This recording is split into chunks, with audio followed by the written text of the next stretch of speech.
Muy bien, vamos ahora a tener la lectura de la Santa Palabra del Señor y en el Evangelio según Marcos, en los capítulos del 34 al 38.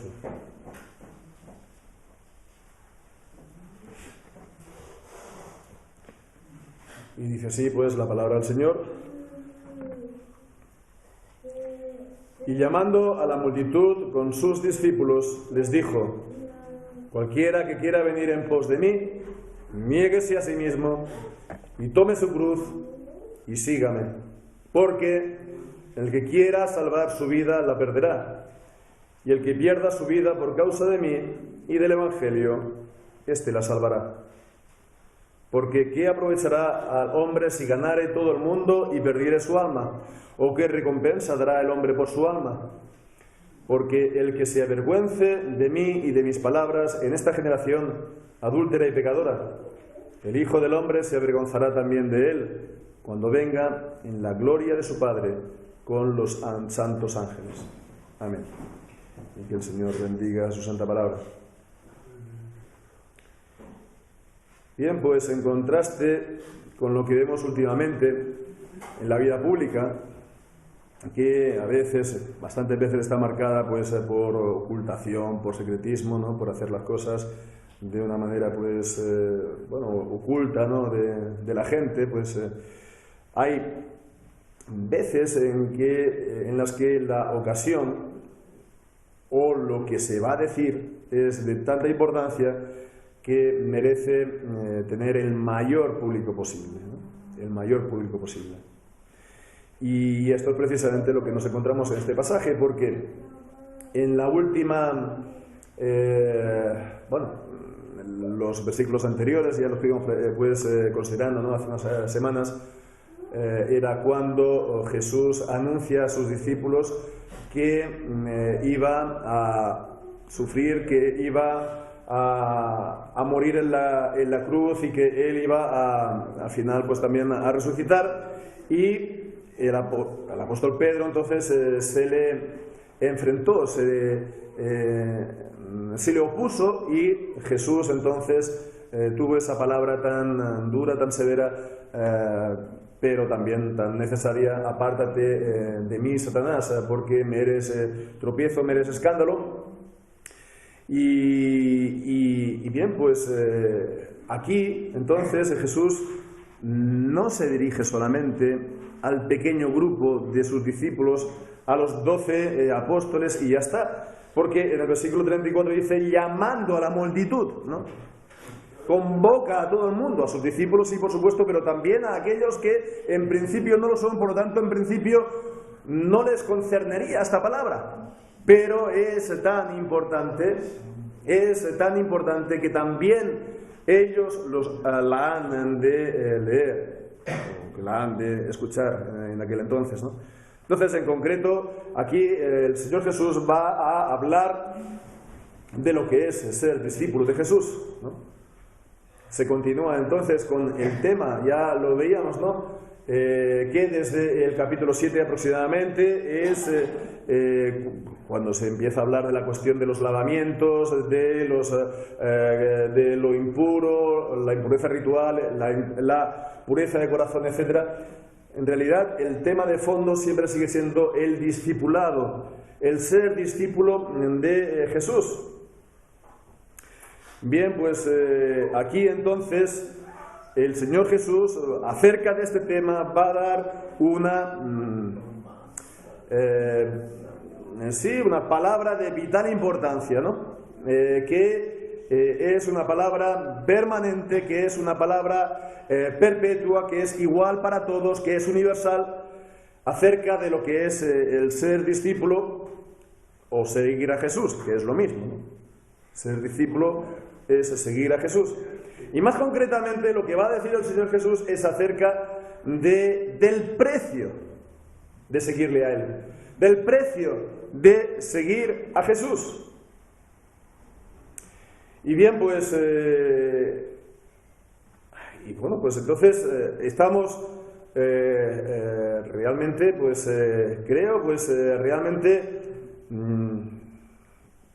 hablando, digamos, diciendo la clave de este pasaje. De hecho, aquí en los versículos 36, 37, 38, pues está hablando de esto mismo cuando dice que aprovechará, o más concretamente el versículo 37, qué recompensa, qué dará a cambio, ¿no? ¿Cuál será el precio, el valor, ¿no? El valor de un hombre por su alma. Entonces vemos, está hablando entonces de esta cuestión del precio que hay que pagar para seguir a Jesús. Se habla claramente, por lo tanto, a los discípulos y a todos de lo que es ser discípulo, que es seguir a Jesús. Y seguir a Jesús no es algo automático.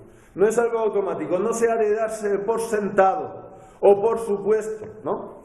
Que todo aquel que, bueno, pues nominalmente cristiano, que dice ser cristiano o que está dentro incluso de la iglesia, de la comunión de la iglesia, por el hecho de todo esto, pues ya está siguiendo automáticamente a Jesús, ¿no? El ser discípulo, el seguir a Jesús, tiene un precio muy alto, que no se tiene que rebajar, no se tiene que devaluar, ¿no? Como a veces la moneda, ¿no? Esto que hacen de devaluar la moneda, pues no se tiene que devaluar. Es un precio alto y que se ha de pagar por la gracia de Dios, pero se tiene que pagar, se ha de pagar por aquellos que siguen a Jesús. Bien, pues en este texto pues lo podemos considerar atendiendo pues básicamente dos grandes puntos. Primeramente, el precio en sí mismo, del cual dice Jesús en el versículo 34, y los versículos 35 al 38, pues nos encontramos con una serie de razones, tres razones por las que hay que pagar este precio, ¿no? Se nos da entonces, no solamente se nos dice que hay que pagarlo, sino también la razón de hacerlo, ¿no? Para que sea el pagarlo sea algo pues consciente y provenga de un convencimiento por parte de nosotros, ¿no? Y pues de esta manera vemos versículo 35, 36 y 38 está introducido siempre por un porqué. Tres razones pues en estos versículos. Por lo tanto, estos dos grandes puntos que con la ayuda del Señor que vamos a estar considerando esta mañana. Vamos a ver la puerta, por favor. Sí, déjala abierta. Vale. Muy bien, pues entonces, primeramente vamos a comenzar con las palabras del versículo 34, el versículo 34 que podemos volver a leer, cuando dice, llamando a la multitud con sus discípulos, como hemos visto, les dijo: cualquiera que quiera venir en pos de mí, niéguese a sí mismo y tome su cruz y sígame. Bien, pues entonces, sí, de entrada vemos que es precisamente esto que estamos diciendo. Jesús le está planteando el precio que hay que pagar. Estaban pues los discípulos, ¿no? Juntamente pues alrededor habría más gente, la multitud, y a ellos pues ya les había dicho Jesús lo que le esperaba a él mismo, a Jesús. Que a él le esperaba pues el ser rechazado, a él le esperaba por lo tanto los sufrimientos, a él le esperaba por lo tanto la muerte, ¿no? Y entonces pues Jesús a ellos, a los discípulos y a todos, al resto, lo que les viene a decir es: bueno, pues habéis oído lo que yo he dicho acerca de mí, ¿verdad? Pues no penséis que esto no va con vosotros. No penséis que esto es solamente algo mío. No penséis, por tanto, que el seguir a Jesús pues es algo en el que vamos a seguir un camino distinto al que yo he seguido. No penséis que para seguir a Jesús entonces no hay que hacer nada, ¿no? No penséis que seguir a Jesús es hacer lo mismo que lo que siempre se ha hecho. No penséis que el seguir a Jesús os va a salir gratis, ¿no? Gratis total, ¿no? Esto es lo que más nos gusta a todos, ¿verdad? ¿No? esta semana veíamos una película que habían puesto. No vemos la televisión, pero aprovechando que estábamos con la familia, lo vimos. Una película bastante interesante, bastante divertida, ¿no? Era de humor, era española de humor, nos lo pasamos muy bien. Pero bueno, ahí veíamos cómo el protagonista, que se fue de vacaciones con su pequeñito hijo, no tenía dinero, entonces iba quitando el combustible de los coches, ¿no?, con la cañita, o se entraba a los supermercados y se iba sin pagar, ¿no?, un simpa, ¿no?, sin pagar, ¿no? Ya digo, era pues muy interesante, ¿no? Bueno, interesante, era muy divertida, ¿no? Nos lo pasamos bien, pero de hecho el padre le intentaba convencer al hijo de que lo que estaba haciendo pues no estaba del todo mal, ¿no? No era del todo mal porque, y la reflexión que él decía, ¿no?, de una manera bastante cómica, venía a ser, bueno, pues algo así como que, bueno, yo ya pago mis impuestos, por lo tanto, bueno, pues lo que yo ahora aquí consumo que se haga cargo la sociedad, ¿no? Bueno, pues sí, pero si vamos al supermercado y alguien pues se lleva lo del mercado, productos del supermercado, vamos a un restaurante y pues nos vamos sin pagar o le quitamos combustible del tanque de otra persona, eso no quita que realmente somos ladrones, ¿no? Somos ladrones, estamos robando, ¿no? Y eso de que lo que yo hago lo tenga que cubrir la sociedad del colectivo, ¿no? Pues, ¿por qué? ¿No? ¿Por qué ha de ser eso así? Las cosas tienen su precio. Porque las cosas se producen, tienen un costo, tienen un valor y se ha de pagar. En el supermercado, en el restaurante y en la vida igual. Y el seguir a Jesús lo mismo. Y no hemos de estar pidiendo o esperando, ¿no?, que sea el colectivo que pague por nosotros. El colectivo entendido por la Iglesia. Que sea la Iglesia, ¿no?, que con sus oficios, sus buenos oficios, venga y supla lo que nosotros no estamos aquí aportando, ¿no? Hay una mentalidad bastante colectivista en todo esto, incluso en los cristianos, incluso en la Iglesia, ¿no? Cada uno particular, cada uno en concreto ha de pagar lo que cuesta seguir a Jesús. Y bien, pues entonces en el versículo 34, si nos damos haciendo atención a lo que aquí se nos dice, pues dice: cualquiera que quiera venir en pos de mí, ¿no?, seguirá a Jesús, por lo tanto, dice entonces: nieguese a sí mismo, tome su cruz y sígame. Si lo paramos a pensar, entonces, lo que aquí presenta entonces es dos cosas, ¿no? Negarse a sí mismo y tomar su cruz, y entonces seguirlo a él, ¿no? Cualquiera que venga en pos de mí viene a ser lo mismo que seguirlo a él. Con lo cual, lo que nos queda es lo que se nos dice en medio, estas dos cosas, es lo que se tiene que hacer, ¿no?, para seguir a Jesús, ¿no?, para ir en pos de él. Es decir, negarse a sí mismo y seguirlo.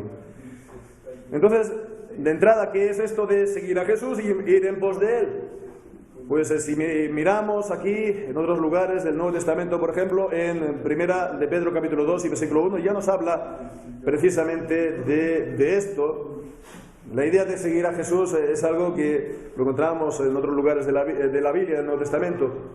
Y en Primera de Pedro capítulo 2, versículo 21, pues leemos: pues para esto sois llamados, porque también Cristo padeció por nosotros, dejándonos ejemplo para que vosotros sigáis sus pisadas.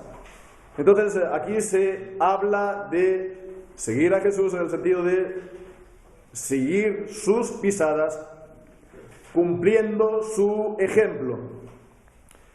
imitando, por lo tanto, el ejemplo de Jesús, la imitación de Jesús, la imitación de Cristo. O también en Primera de Juan, capítulo 2 y versículo 6. Primera de Juan, capítulo 2 y versículo 6, cuando dice: el que dice que permanece en él debe andar así como él, Jesús, Cristo, anduvo. Entonces, andar es vivir, ¿no? Él tiene que vivir como Cristo vivió, tiene que actuar, tiene que comportarse como Cristo, pues, se comportó. Y entonces aquí se relaciona con la idea de permanecer en Él. Permanecer en Él es la idea de la unión con Cristo, por la fe, y también la idea de perseverar, de estar, permanecer en Él, ¿no? Y también podemos leer, ya por último, en Juan capítulo 15, los versículos 10 y 14. Juan capítulo 15, versículo 10 y 14, ahí leemos: si guardareis mis mandamientos, permaneceréis en mi amor, ¿no? Veíamos antes permanecer en Él. Permanecer en el amor es igual a guardar sus mandamientos. Como yo también he guardado los mandamientos de mi Padre y permanezco en su amor. Andar como Él anduvo. Y versículo 14 también: vosotros sois mis amigos si hacéis lo que yo os mando. Por lo tanto, aquí se liga con la idea de la obediencia, y la obediencia, por lo tanto, también basada en el amor a quien, a Cristo, por supuesto. Por supuesto, también todo esto brota de la fe en Cristo, de la fe, confianza en Él, en su persona y en su obra, de una fe real, de verse uno a sí mismo, como dice Pablo en en Gálatas capítulo 2, versículo 20, de verse uno a sí mismo crucificado con Cristo. Y ya no vivo yo, vive Cristo en mí. Vive Cristo en mí. Como efecto, como resultado también de esta fe. Como también es la idea de entregarse a Él, Romanos capítulo 6 o Romanos capítulo 12. Entregarse a Él, ¿no? Uno mismo a Cristo como instrumento de justicia para hacer su voluntad. Bien, pues en realidad vemos, esto comporta también la idea de la conversión, ¿no? De haberse vuelto a Él, a Dios y a Cristo, para seguir a Cristo, para vivir como Él. Hoy en día, pues no sé si se plantea la conversión a Dios mucho en estos términos, ¿no? De seguir a Cristo. Cuando yo era joven y pues fue el tiempo de mi conversión, sí se hablaba de la conversión como seguir a Cristo. Como seguir a Cristo. No sé si hoy en día incluso en términos generales se plantea mucho o se habla mucho de la conversión, de que tiene que haber una conversión verdadera a Dios y consciente.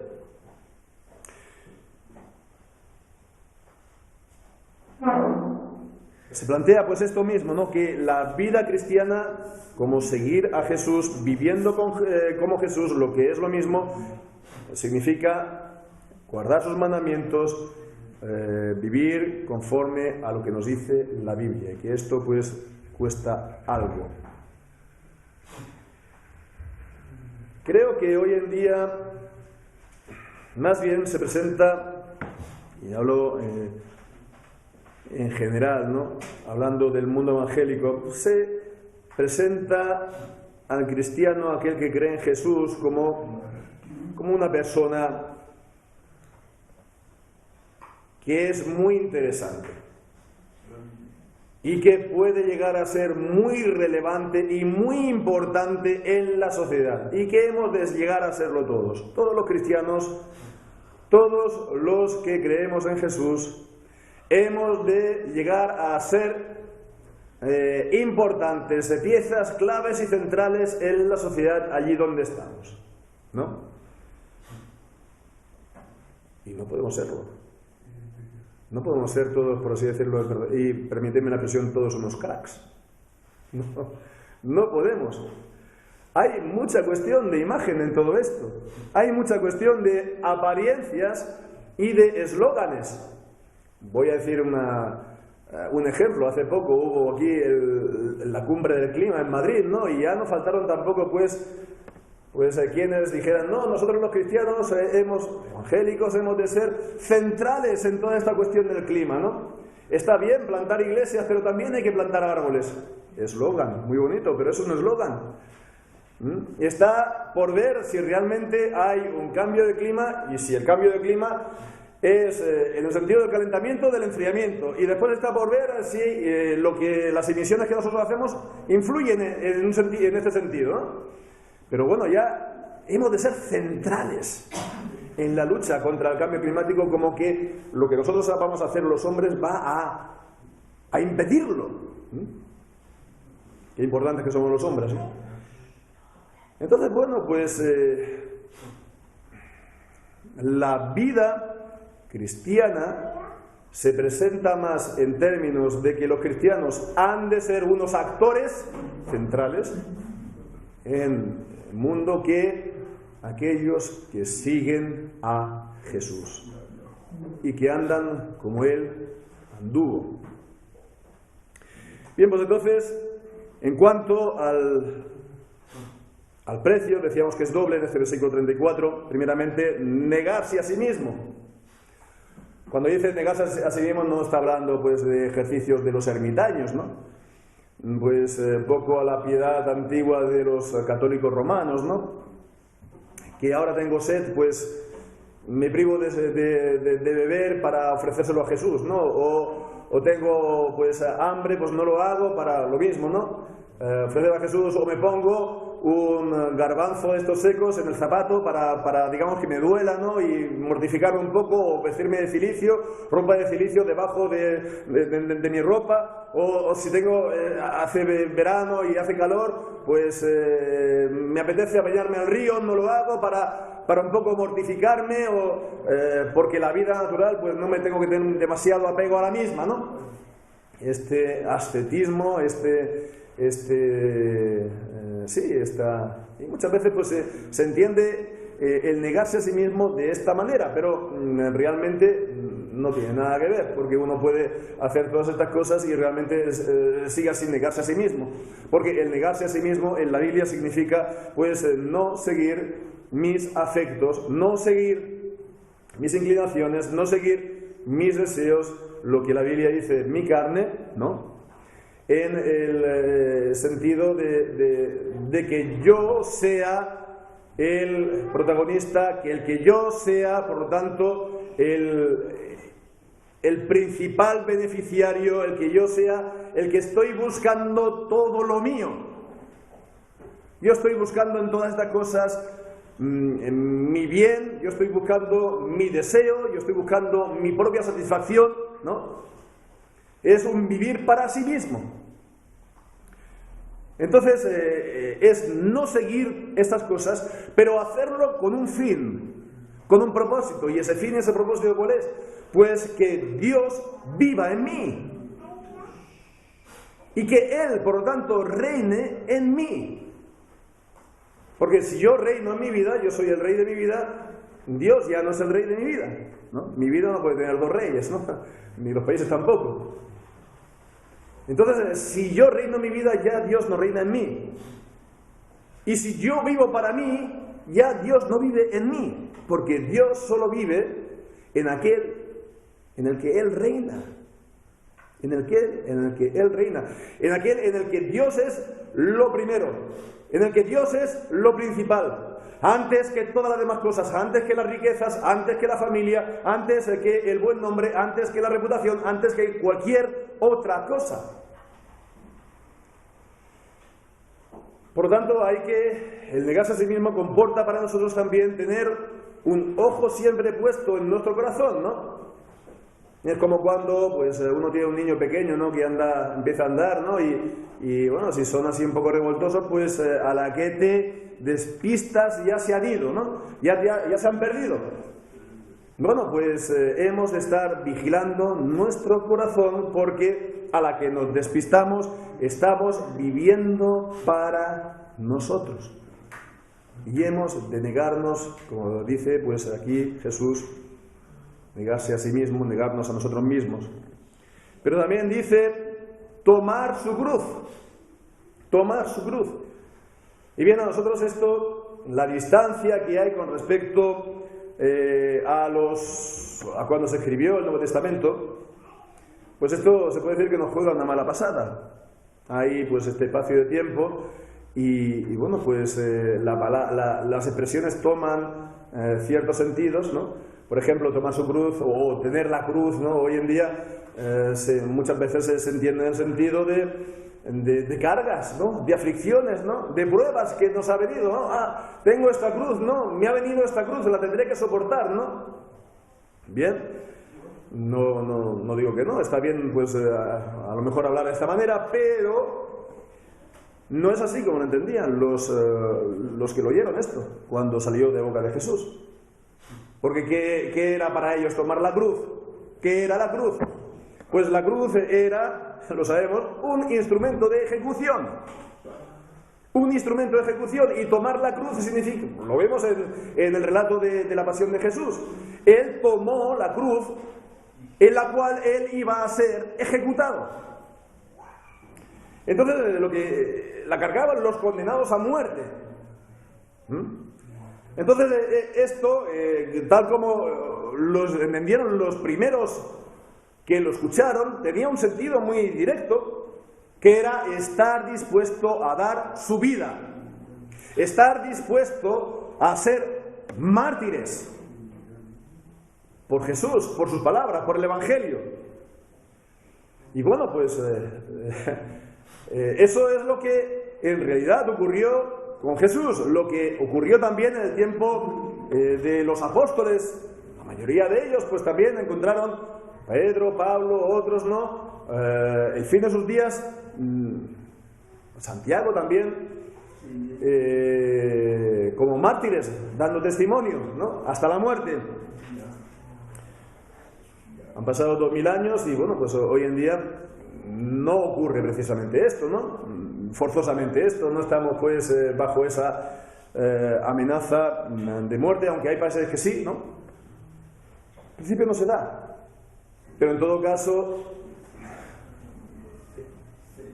la idea, el principio sigue vigente, que es el tomar la cruz. Uno viene a ser estar dispuesto a ser tratado, a ser considerado como un malhechor en la sociedad, como un malhechor. Estamos viendo debates, ¿no?, estos últimos días y nos damos cuenta, pues, que hoy en día estar en contra de ciertos pecados, véase, pues, por ejemplo, el aborto o el divorcio entendido como barra libre para todos, ¿no?, el matrimonio homosexual, y podríamos seguir así, ¿no? Podríamos seguir así. Lo que es la moralidad bíblica, lo que es la ley de Dios. Entonces, estar por esta ley de Dios no solamente para el petit comité de los creyentes, sino como la norma perfecta de justicia para todos, universal, ¿no? Perpetuo, igual para todos, ¿no? En realidad te consideran como lo peor, como lo peor de lo peor. Más aún, si vas a decir que Cristo sea reconocido como Rey de reyes y Señor de señores, lo que es. Y que los gobernantes actúen como lo que son, ministros de Dios. Romanos 13, lo son. Han de actuar conforme a lo que son. Esa es la mayor de las herejías hoy en día. A los herejes, ¿no?, supuestos, ¿no?, algunos, bueno, supuestos, ¿no?, que no lo eran, pero los quemaban en la Edad Media. Hoy en día no nos queman, ¿no?, pero nos tratan pues de lo peor. Mirad, la sociedad, los gobernantes, que son muy maternales, ¿no?, están dispuestos a recuperar a asesinos. Por eso aquí en España no hay ni siquiera la cadena perpetua. Están dispuestos a recuperarlos, a restaurarlos, ¿no? No se les va a hablar nunca mal de ellos. Nunca se les va a reprochar lo que han hecho, ¿no? Lo que hicieron, pasado está, y ahora ya está recuperado. Pero si estás, pues, hablando de, podemos decir, la religión de esta manera, o de Cristo de esta manera, de la ley de Dios de esta manera, del Evangelio de esta manera, entonces, sí que se va a hablar mal de ti. Y sí que, aunque no te vayan a meter en la cárcel, pero sí que eso es el estigma que vas a tener de por vida. De por vida. Bien, pues entonces, seguir a Jesús y mantener la verdad de la palabra de Dios cuesta algo. Cuesta algo en términos sociales también. Y nos podemos entonces hacer esa pregunta, ¿no? Si he renunciado a algo en mi vida por Jesús, por seguir a Jesús, o si soy jovencito, o yo qué sé, ¿no? Si al menos estoy dispuesto a ello. Estoy dispuesto a salirme del rebaño para seguir a Jesús, ¿no? Estoy dispuesto a pagar el precio de lo que esto es. Bien, pues vemos, estas son las palabras de Jesús, este es el precio, un llamamiento realmente, ¿no? Lo que constituye, pero también pues el Señor Jesús da esas razones para que sea de una respuesta, una obediencia, pero también basada en un convencimiento, ¿no? 3 razones encontramos a continuación, el segundo punto, 3 razones, 3 porqués. En el versículo 35, la primera es la razón principal de la cual dependen las 2 siguientes. Dice, porque el que quiera salvar su vida la perderá, y el que pierda su vida por causa de mí y del Evangelio, éste la salvará. Esa es la razón principal. Quien quiera salvar la vida, es decir, su alma, es la misma palabra que encontramos en el versículo siguiente, alma, ¿no? Pero aquí, aquí vemos que en este versículo, en el 35, tiene claramente el significado de vida, y en el versículo 36, claramente el significado de alma. Quien quiera salvar su vida, quien quiera pues librarse, quien quiera pues salvarla a costa de no hacer lo que hemos visto, ¿no? No negarse a sí mismo y no tomar su cruz, hacerse el loco, ¿no? Hacerse el loco, y diríamos, ante la demanda de Jesús, ¿no? Si puedo pasar desapercibido, ¿no? Pues aquel que lo haga y no pague el precio, entonces él dice, perderá su vida.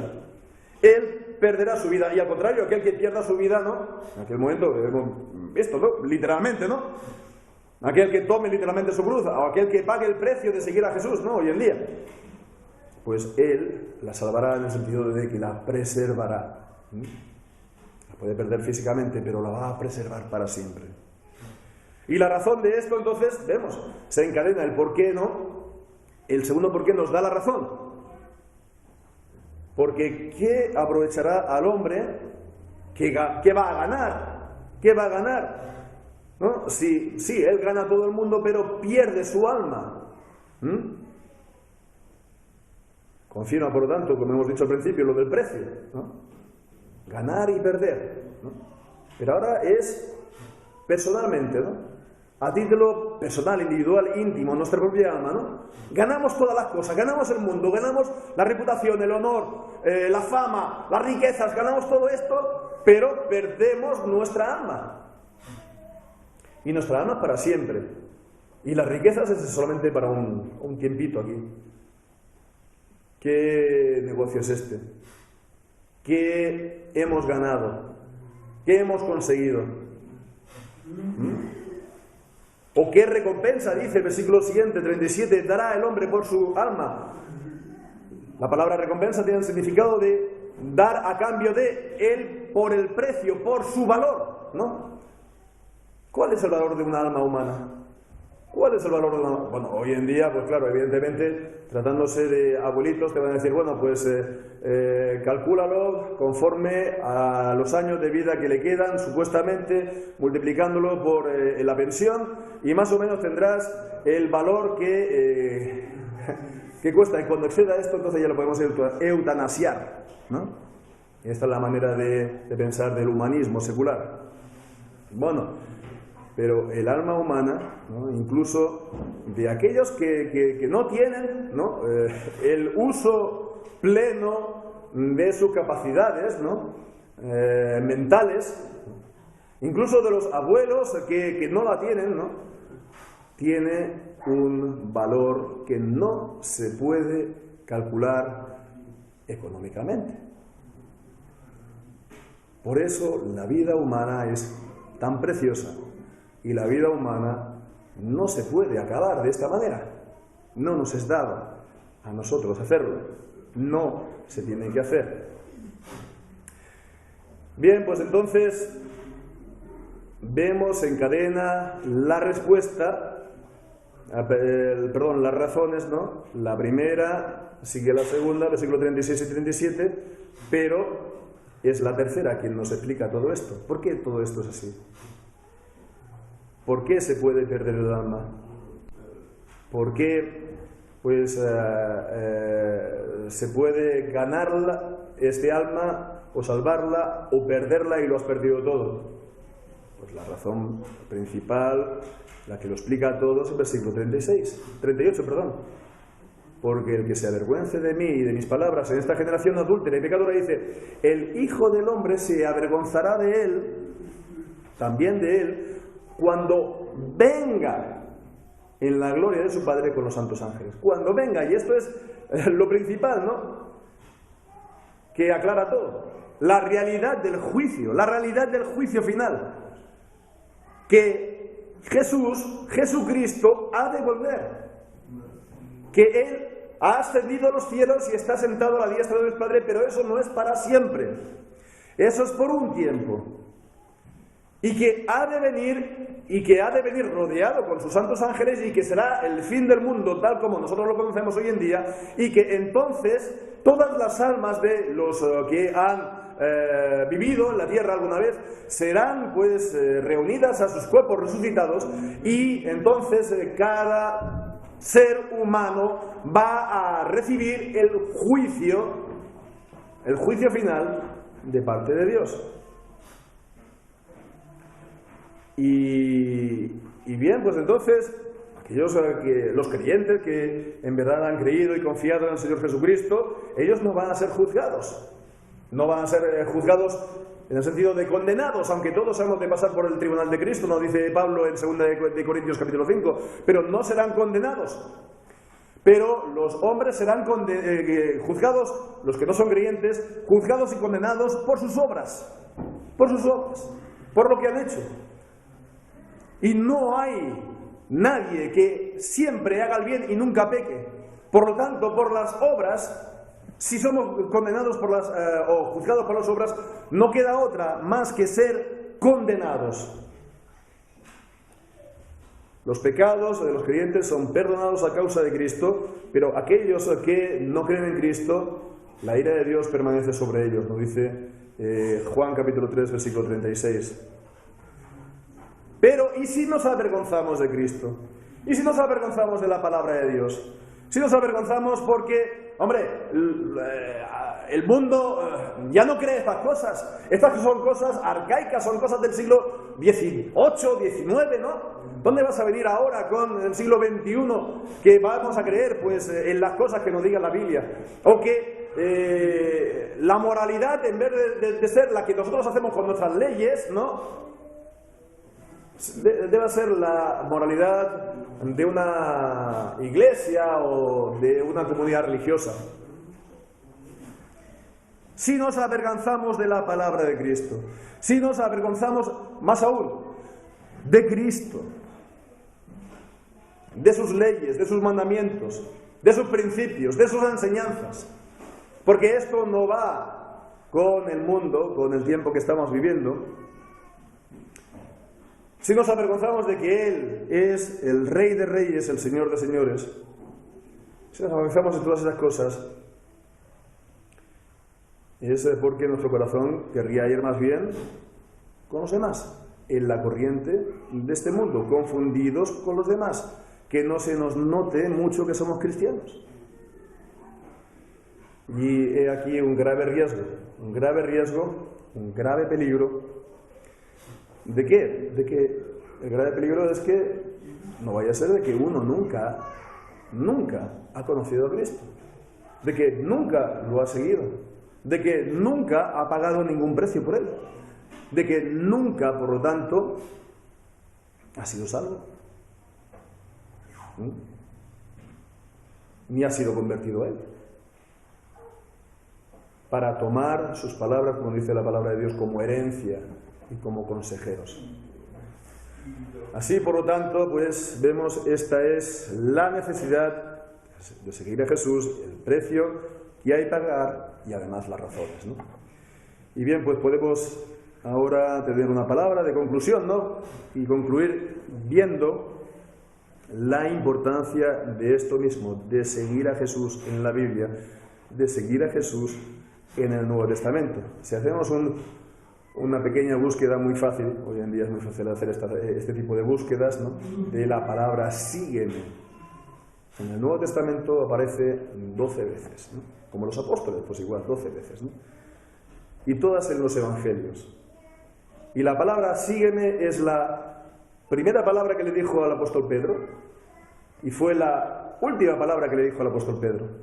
Sígueme, ¿no? Cuando lo llamó, cuando estaba con las redes, y sígueme cuando se le apareció a él en Juan capítulo 21, cuando se le apareció después de la resurrección.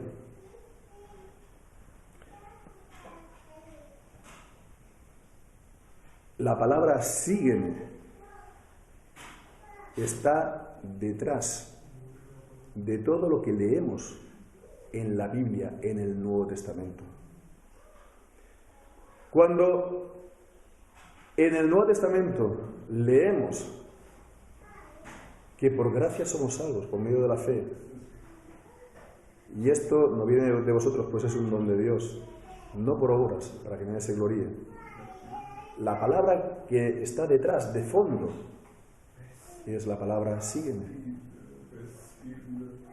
La palabra que está detrás cuando hablamos de que todas las cosas ayudan bien para aquellos que aman a Dios. Los que aman a Dios, como hemos visto, son aquellos que siguen a Jesús. La palabra que está en Efesios capítulo 1, cuando habla de que somos elegidos en Cristo desde antes de la fundación del mundo. En Cristo aparece siempre esa palabra, en Cristo, en Cristo, en Cristo, en Cristo. En Cristo son los que permanecen en Él. Los que permanecen en Cristo son los que siguen a Cristo. Todo lo que se nos dice acerca de la gracia de Dios a los creyentes, gracia de Dios gratuita, no la tenemos que pagar, ¿no? No hemos de pagar nosotros un precio por la gracia de Dios y entonces se nos da a cambio, ¿no? Pero todo lo que se nos dice de la gracia de Dios, la palabra que está detrás es sígueme. Es la palabra que está de telón de fondo, es la palabra que se sobreentiende. Porque son los que siguen a Jesús, sus discípulos, y los discípulos son los verdaderos creyentes. Por lo tanto, vemos pues que las ovejas de Cristo, como dice Juan capítulo 10, son aquellos que oyen su voz y lo siguen. Y no importa entonces las dificultades, no importa entonces las escaseces, rechazos o incluso pues si hemos de tomar una cruz literal, ¿no?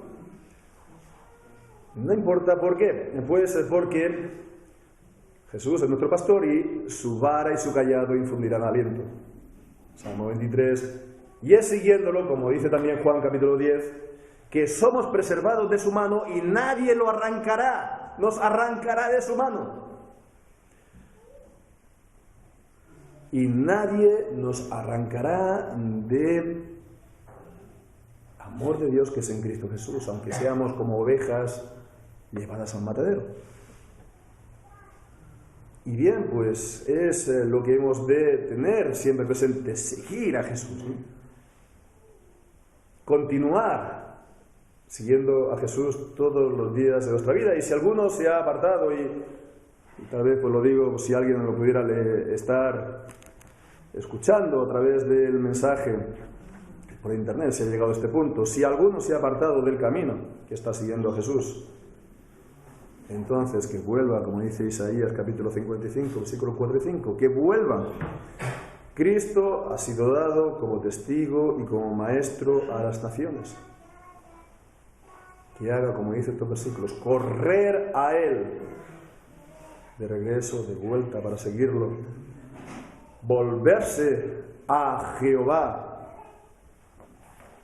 a Cristo, el que era, el que es, el que ha de venir, Jehová, el Eterno, el cual será amplio en perdonar. Pues que así sea, y que el Señor bendiga su santa palabra. Amén.